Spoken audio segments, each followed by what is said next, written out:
She once wore the hijab while studying hadith. Now, she stands on stage cracking jokes about religion, race, and her mother's obsession with marriage proposals.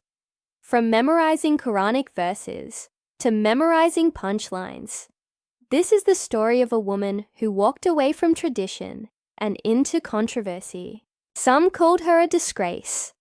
Others called her brave, but no one ignored her.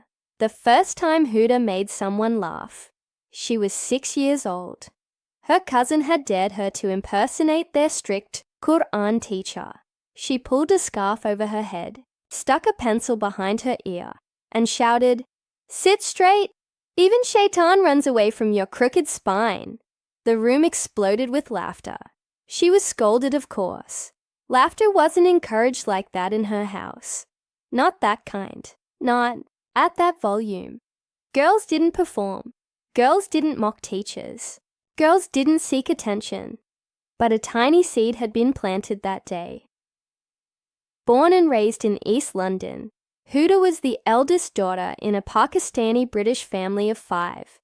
Her father was a taxi driver who barely spoke during dinner.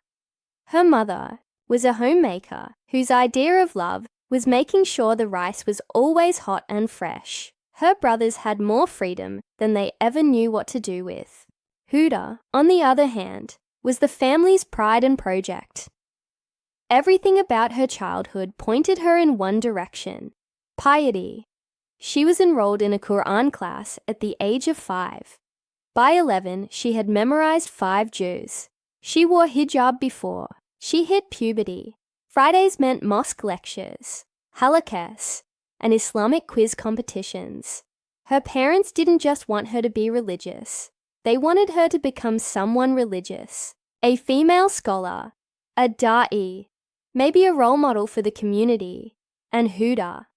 For the most part, she complied. She liked learning. She liked rules.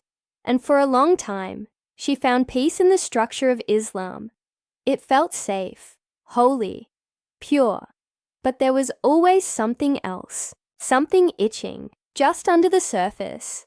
She liked attention. She liked talking. She liked asking questions that made the imam shift uncomfortably in his seat. Once, during a Friday youth program, she raised her hand and asked, "If Eve was us, made from Adam's rib, does that mean women are biologically weaker or just symbolically undervalued?"